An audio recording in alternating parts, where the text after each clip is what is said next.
নমস্কার বন্ধুরা, মাম্মাম বেটা ম্যাজিক অ্যান্ড টিপস চ্যানেলে আপনাদেরকে অনেক অনেক স্বাগত।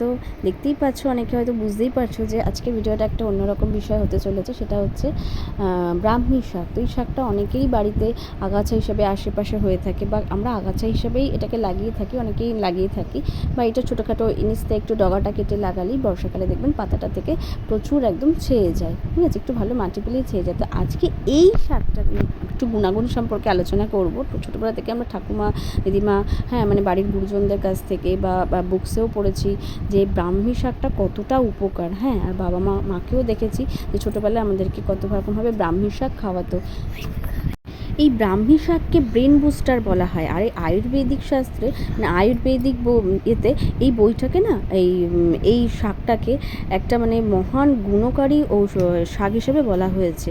এবং এই শাক খেলে যে আমাদের ব্রেন যে ভালো থাকে শুধু তা নয়, শরীরের অন্যান্য রোগ প্রতিরোধ ক্ষমতাও বাড়ায়। যাদের সুগার হবে, বা যারা হাই সুগারে ভুগছেন, তারা কিন্তু রোজ পাতে অল্প অল্প করে এই শাক খেতে পারেন। এবং যাদের হার্টের সমস্যা আছে তারাও এই শাক খেতে পারেন, দেখবেন অনেকটা সমস্যা থেকে মুক্ত পাবেন। ঠিক আছে, তো দেখুন এই শাকটা কীভাবে একটু খেতে হয় সেটাও একটু বলি। তো এই শাক খাওয়ার জন্য একটু ডগাগুলো এই যে ছোটো ছোটো করে এরকম কয়েকটা কেটে নিয়ে এই যে এরকমভাবে পরিষ্কার করে কেটে নেবেন। যদি কাঁচা রস খেতে পারেন তাহলে ভালো, কিন্তু কাঁচা রস খাওয়ার আগে শিওর হয়ে নিতে হবে যে আপনি ভালো করে ধুতে পারছেন কিনা, কারণ এতে তো জার্মস থাকে। আর বাচ্চাদেরকে না ধুয়ে বা না ফুটিয়ে খাওয়ানোটা উচিত নয়, সেটা আমি কখনোই বলবো না।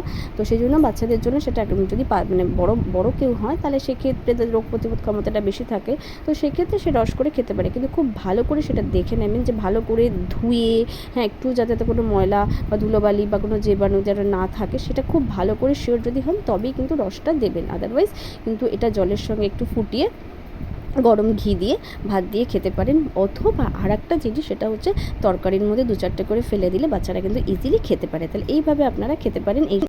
এরকমভাবে আপনারা বাচ্চাদেরকেও দিতে পারেন ঘিয়ের সাথে, এবং তরকারিতে 2-4টে মিশিয়ে। এবং রোজ যদি একটু একটু করে আমরা বড়রা যদি খাই তাহলে অনেকটাই ওই প্রেশার এবং ওই সুগারের থেকে কিন্তু অনেকটা কিন্তু সেটা কিন্তু আমরা রোধ করতে পারবো। আর একটা সমস্যা, যারা যে ভুলে যাওয়ার রোগটা থাকে না, এনজাইমিয়া যে রোগটাকে বলা হয়, বয়সকালটা আমাদের খুবই হয়। তো সেই রোগটাও কিন্তু এইটা আমরা যদি একটা সার্টেন এজের পর থেকে এটা খেতে থাকি, তাহলে কিন্তু সেই রোগটা থেকেও অনেকটা মুক্তি আমরা পেতে পারি। যাই হোক, ভিডিওটা ভালো লেগে থাকলে অবশ্যই একটু লাইক এবং সাবস্ক্রাইব করবেন। ভালো থাকবেন, সুস্থ